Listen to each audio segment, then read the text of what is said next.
Vote کی 3 حیثیتیں ہیں۔ Vote کا ایسا نہیں ہے بس یوں ہی بیکار کی بات ہے، ووٹ کی 3 حیثیتیں ہیں۔ سب سے پہلی ووٹ کی حیثیت کیا ہے؟ ووٹ ایک گواہی ہے کہ میں گواہی دے رہا ہوں کہ یہ آدمی اچھا ہے، جس کو میں ووٹ ڈال رہا ہوں یہ آدمی سچا ہے، اچھا ہے، امانت دار ہے، یہ خیانت نہیں کرتا ہے بلکہ امانت دار ہے، ہماری ووٹ کا صحیح استعمال کرے گا۔ اور اسی لیے اللہ تبارک و تعالیٰ نے فرمایا وَلَا تَكْتُمُوا الشَّهَادَةَ کہ تم گواہی کو چھپاؤ مت۔ کوئی آدمی اگر اچھا ہے تو اس کے بارے میں گواہی دو، تو لوگوں کو بتاؤ کہ یہ آدمی اچھا ہے، میں اس کو ووٹ دے رہا ہوں تو آپ اس کو ووٹ دیں۔ وَلَا تَكْتُمُوا الشَّهَادَةَ گواہی کو چھپاؤ مت۔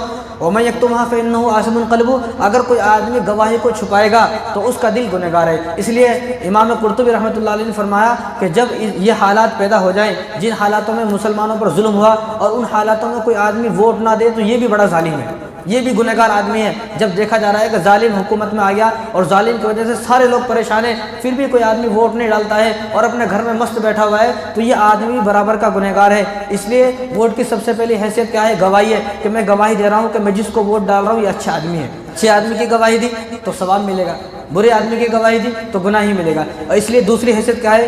دوسری حیثیت سفارش کی ہے کہ بھئی میں فلاں آدمی کی، کوئی آدمی اگر ہم سے پوچھا کہ بھئی آدمی کیسا تو اس کی سفارش کرتے ہیں نہیں کرتے؟ بھئی یہ بہت اچھا آدمی ہے، تو گواہی ایک سفارش بھی ہے کہ میں سفارش کر رہا ہوں کہ یہ آدمی جس کو میں ووٹ دے رہا ہوں یہ آدمی اس منصب کے لائق ہے، اس عہدے کے لائق ہے، اس کرسی پر بیٹھنے کے لائق ہے، یہ ہماری ذمہ داری کو بہتر طریقے سے ادا کرے گا۔ اس لیے اللہ تبارک و تعالیٰ نے اسی کو قرآن میں کیا فرمایا؟ مَن یشفع شفاعۃ حسنۃ یکن لہ نصیب منها ومن یشفع شفاعۃ سیئۃ یکن لہ کفل منها اگر کوئی آدمی کسی کی سفارش کرتا ہے اور سفارش پر جتنے بھی وہ اچھے کام کرے گا ان تمام اچھے کاموں کا ثواب اس کو بھی ملے گا۔ اگر کوئی آدمی کسی برے آدمی کی سفارش کرتا ہے تو جتنے بھی وہ برے کام کرے گا ان تمام برے کاموں کا گناہ اس کو بھی ملے گا۔ جس طرح ایک ظالم کو اگر ہم نے ووٹ دے دی اور وہ 5 سال تک جتنے بھی ظلم کرے گا حاکم بننے کے بعد تو وہ جتنے بھی گندے کام کرے گا، غنڈہ گردی کرے گا اور جتنے بھی برے کام کرے گا، گناہ کرے گا، جتنے بھی لوگوں پر ظلم کرے گا، مارے گا، کاٹے گا، اس کو تو گناہ ملے گا ہی ملے گا، لیکن جن لوگوں نے اس کو ووٹ دیا ہے ان کے نامہ اعمال میں بھی گناہ لکھا جائے گا۔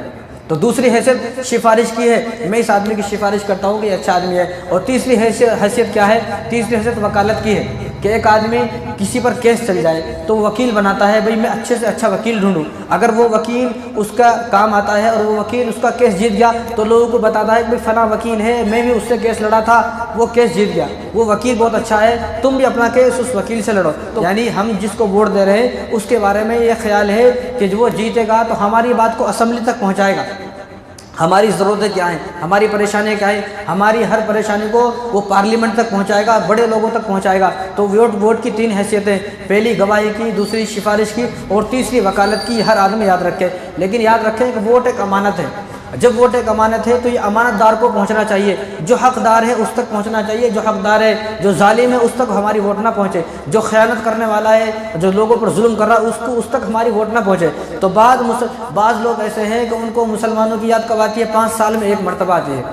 ایسے آدمی کو ووٹ دینا نہیں ہے جس کو مسلمانوں کی یاد صرف 5 سال میں ایک بار آتی ہے، باقی وہ جیتنے کے بعد 5 سال تک مسلمانوں کو بھول جاتا ہے کہ مسلمان کس جو ہے کہاں پڑے ہوئے ہیں، بس 5 سالوں میں ایک بار آ جاتی ہے اور وہ 5 سال میں آنے کے بعد مسلمانوں کو پیٹوں میں منڈی ڈالتا ہے، سب کچھ کرنے کے لیے تیار ہے اور پیسے بھی دینے تیار ہے، خریدنے تیار ہے، لیکن ایسے آدمی کو ووٹ دینے کی ضرورت نہیں ہے جس کو مسلمانوں کی صرف 5 سال میں آ جاتی ہے۔